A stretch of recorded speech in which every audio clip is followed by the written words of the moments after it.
আহ, তুমি কি আমাকে মেরে ফেলবে? আমি আর সহ্য করতে পারছি না, ছাড়ো আমাকে প্লিজ। কি বলছো তুমি? দেখো, এখন ঠিক মজা পাবে। আর এগুলো করার জন্যই তো তুমি জোর করেছো আমাকে। আমার খুব কষ্ট হচ্ছে, আস্তে আস্তে করো। আমার তো খুব ভালোই লাগছে। আর প্রথম প্রথম তোমার একটু কষ্ট হবে, আর একটু সহ্য করো। ব্যথা পাবো ঠিক আছে, তুমি এত জোরে করলে তো আমি মরেই যাব। আর 5 মিনিট সময় দাও আমাকে, আমি তাড়াতাড়ি করতেছি। ফুলে সজ্জিত এক বেডের উপর বসে আছে সিনথিয়া আর বারবার ফুপিয়ে উঠছে।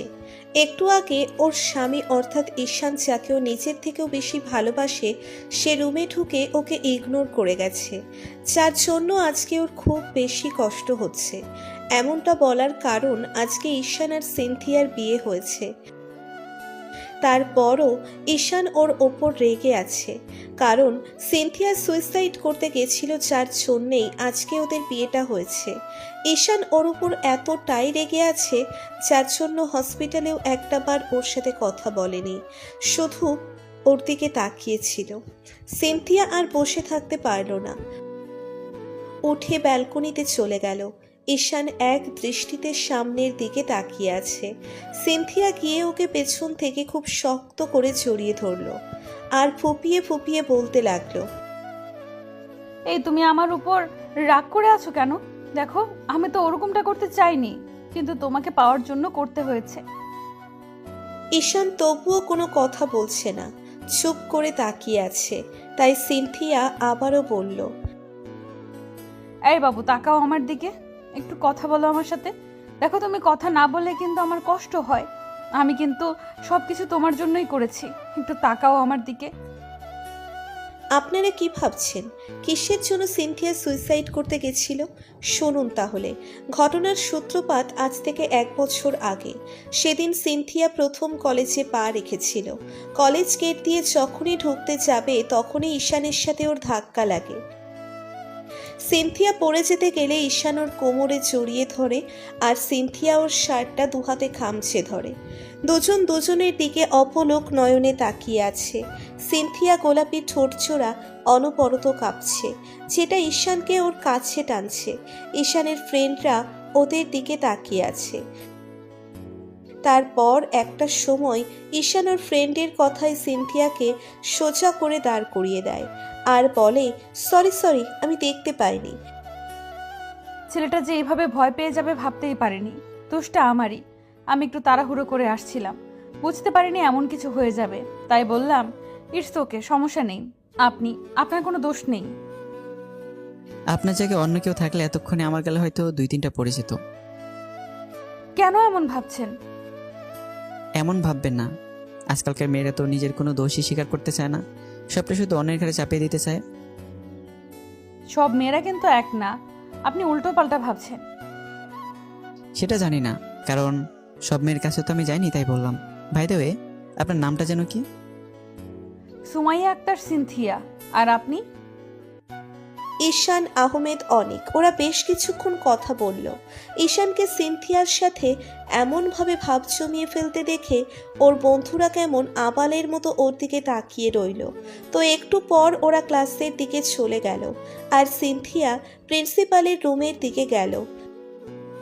তো কিছুক্ষণ পর ক্লাস শুরু হতেই তানিয়া ম্যাডাম ওই মেয়েটাকে নিয়ে অর্থাৎ সিনথিয়াকে নিয়ে রুমে ঢুকলো। তারপর ওকে সবার সাথে পরিচয় করিয়ে দিতে লাগলো। শেষ পর্যন্ত জানা গেল মেয়েটা তানিয়া ম্যাডামের মেয়ে। তো দুজন দুজনের সাথে কথা বলতে বলতে 6টা মাসের মধ্যে ওদের মাঝে রিলেশন হয়ে যায়। ঈশান সিনথিয়াকে প্রপোজ করলে ও অ্যাকসেপ্ট করে নেয়। বেশ ভালোই চলছিল ওদের রিলেশন, কিন্তু 1 মাস আগে যখন সিনথিয়ার আম্মু জানতে পারে ওনার মেয়ের ঈশানের সাথে রিলেশনে আছে, তখন উনি বেশ ঝামেলা বাঁধায়। শেষ পর্যন্ত ঈশানকে গুন্ডা দিয়ে মার খাওয়াতেও গেছিল। সিনথিয়া আর উপায় না পেয়ে ওর আম্মুকে বলে, আম্মু প্লিজ, তুমি ঈশানের কোনো ক্ষতি করো না, আমি ওকে সত্যি অনেক বেশি ভালোবাসি। তুমি যা বলবে তাই হবে, তাও ওর কোনো ক্ষতি করো না। ওর কিছু হয়ে গেলে আমি বাঁচতে পারবো না। তাহলে ভুলেও আর ওই ছেলের সাথে তুমি কথা বলবে না, ওর সাথে কোনো সম্পর্ক রাখবে না। 1 সপ্তাহের মধ্যে আমি তোমার বিয়ে ঠিক করব। আম্মু আমি অন্য কাউকে বিয়ে করতে পারবো না। বিয়ে যদি কাউকে করি তাহলে ঈশানকেই করব। অন্য কাউকে বিয়ে করা আমার পক্ষে সম্ভব না। প্লিজ আম্মু, তুমি এরকম পাগলামি করো না। ওকে ছাড়া সত্যিই মরে যাব। যদি সবটা মেনে নিতে পারো তাহলে আমি ঈশানকে কিছু বলবো না। না হলে আমি একবার তোকে মার খাওয়ানোর চেষ্টা করেছি, এবার এমন বিপদে ফেলবো যার জন্য ওর অনেক বড় ক্ষতি হবে। এখন তুমি ঠিক করো, ঈশানের ক্ষতিটা চোখের সামনে দেখবে নাকি ভালোই ভালোই বিয়েটা করে নেবে? সিনথিয়া কোনো কথা বলছিল না। তারপর ওর আম্মুর 7 দিনের মধ্যে ওর বিয়ে ঠিক করে। তারপর ছেলেটা যখন ওকে দেখতে আসে তখন সিনথিয়া ওদের সামনে কিছুতেই বসতে চাইছিল না। আম্মুর চড়াচড়িতে বসতে হয়। তারপর কোনো রকমে রুমে এসে অনেক ভাবে। এখন কি করব? আম্মু তো আমাকে জোর করে বিয়েটা দিবে। আমার পক্ষে ঈশানকে ছাড়া অন্য কাউকে বিয়ে করা সম্ভব না। ওকে ছাড়া আমি অন্য কিছু ভাবতেই পারি না। সিনথিয়া আর কিছু ভাবতে পারছিল না। একটা পর্যায়ে সুইসাইড করার চেষ্টা করলে তখন ওর আম্মু কোনো ক্রমে ওকে হসপিটালে নিয়ে যায়। তারপর ঈশানকে ফোন করলে ও গিয়ে দেখে সিনথিয়া হসপিটালের বেডে আধশোয়া হয়ে বসে আছে। ঈশান কেবিনে ঢুকতেই সিনথিয়া ওকে দেখে কান্না করে দেয় আর বারবার ফুপিয়ে ওঠে। ওকে দেখেই ম্যাডাম কেবিনের বাইরে চলে যায় আর ঈশান গিয়ে ওর মুখোমুখি বসে। কেন এমন করলে? যদি তোমার কিছু হয়ে যেত খুব বেশি ভালো থাকতাম আমি। কাকে নিয়ে থাকতাম বলো? আই এম সরি বাবু, আমার হাতে কোনো উপায় ছিল না। আমি তোমাকে ছাড়া থাকতে পারতাম না, তাই এরকম একটা কাজ করতে বাধ্য হয়েছি। তুমি আমাকে মাফ করে দাও। আমার পক্ষে সম্ভব না অন্য কাউকে বিয়ে করা। আমি শুধু তোমার বউ হতে চাই। ঈশান কোনো কথা বলছিল না। সিনথিয়া কান্না করে শুধু বারবার ওকে সরি বলছিল। ঈশানের খুব বেশি রাগ হচ্ছিল সিনথিয়ার ওপরে। ওকে পাওয়ার জন্য সিনথিয়া এরকম একটা কাজ করতে গেছিল। তো 1 সপ্তাহের মধ্যে সিনথিয়ার আম্মুর রিকোয়েস্ট, ঈশানের আব্বু ওর সাথে সিনথিয়ার বিয়ে দিতে হয়। আর আজকে সেই দিন যেদিন সিনথিয়া ঈশানকে নিজের করে পেয়েছে। ঈশানকে চেয়েছিল ওকে নিজের করে পেতে, কিন্তু এমনভাবে পেতে চায়নি যেভাবে পেতে গেলে আপন মানুষটাকে হারিয়ে ফেলার ভয় থাকে। ঈশান কথা বলছে না। সিনথিয়া ওর পিঠে মাথাটা ঠেকিয়ে জোরে জোরে কান্না করছে। বললাম তো সরি, আর কখনো এরকম ভুল করব না। আমি তো ভয় পেয়ে গিয়েছিলাম। তোমাকে ছাড়া অন্য কাউকে স্বামী হিসেবে মেনে নিতে হবে সেটা ভাবতেও পারিনি। তোমাকে তো রিলেশনের প্রথমে কথা দিয়েছিলাম আমি অন্য কাউকে বিয়ে করব না। যদি করি তাহলে তোমাকেই করব।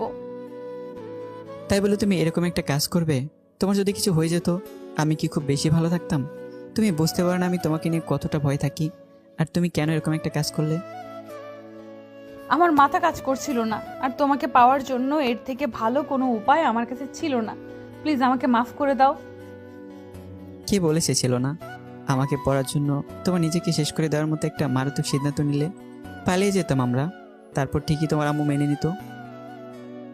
তুমি আমার আম্মুর রাগ সম্পর্কে জানো না। উনি কখনোই আমাদের মেনে নিত না। মেনে নিত না কে বলেছে? পালিয়ে বিয়ে করলে যখন একটা বেবি হতো তখন ঠিকই বেবিটার মুখের দিকে তাকিয়ে মেনে নিত। তারপরে তুমি এমন একটা কাজ কেন করলে? একটাবার মাফ করে দাও বাবু। এখন থেকে খুব ভালো মেয়ে হয়ে যাব। সব সময় তোমার কথা শুনবো। প্লিজ মাফ করে দাও। আমার না খুব কষ্ট হচ্ছে। একটু আমাকে জড়িয়ে ধরবে বুকের সাথে। আজকে 7টা দিন যাবত তুমি আমার সাথে কথা বলো না। আমার ভেতর কি চলছে সেটা শুধু আমি জানি। সিনথিয়ার কান্নাটা ঈশান আর সহ্য করতে পারল না। ওর দিকে ঘুরে সিনথিয়াকে বুকের সাথে শক্ত করে জড়িয়ে ধরে মাথায় হাত বোলাতে লাগলো। সিনথিয়া ঈশানের বুকে চিরস্থায়ী সুখ খুঁজে পেল। এখনও সিনথিয়া ফুপিয়ে ফুপিয়ে উঠছে। তাই ঈশান বলতে লাগলো, এখন কান্না থামাও। বেশিক্ষণ কান্নাকাটি করলে অস্থির হয়ে যাবে, আবার জ্ঞান হারিয়ে ফেলবে। একটু শান্ত হও। তুমি আমার উপর এখনো রাগ করে আছো? রাগ করে থাকবে না? তুমি এরকম একটা কাজ করলে তুমি রাগ করতে না? বলো। বললাম তো সরি, আমার মাথা কাজ করছিল না, তাই ভুল করে একটা কাজ করে ফেলেছি। তার জন্য এভাবে রাগ করে থাকবে? একটুও কথা বলবে না আমার সাথে?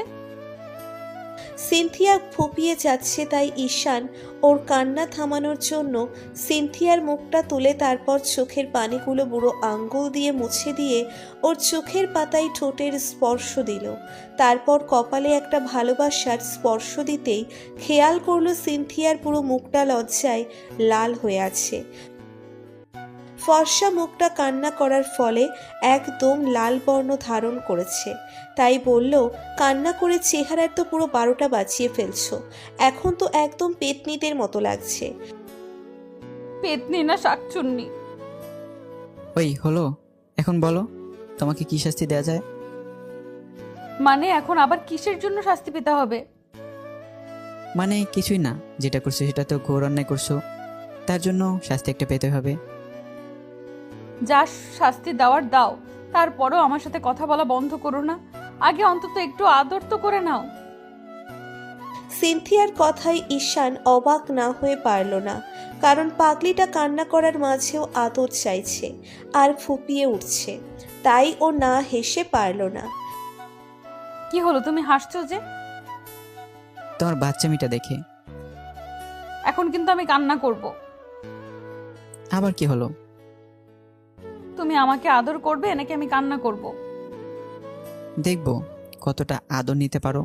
বিয়ের আগে তো বলতে যে বিয়ের পর নাকি আমাকে সবসময় আদর করতে দেবে, আজকে থেকে দেখবো তুমি কতটা সহ্য করতে পারো। ঈশান সিনথিয়াকে কোলে তুলে নিল, তারপর ওকে নিয়ে বেডে শুইয়ে দিল। সাথে সাথে সিনথিয়া ওকে নিচের ওপর ফেলে দিল, তারপর দুজনের 4 ঠোঁট এক করে দিল। 5 মিনিট পর ঈশান ওকে ছাড়িয়ে নিয়ে ওর সাদা মুখে আর সারা শরীরে কিস করতে লাগলো।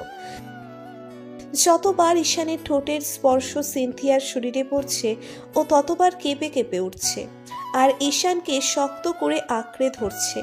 একটা সময় সিনথিয়াকে থাকতে না পেরে ঈশানকে বুকের সাথে শক্ত করে জড়িয়ে ধরে।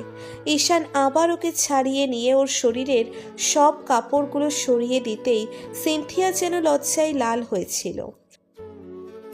তখন ঈশান ওদের শরীরে একটা চাদর টেনে দিয়ে সিনথিয়াকে নিজের ভালোবাসায় আগলে নেয়। তো ভালো থাক ভালোবাসা।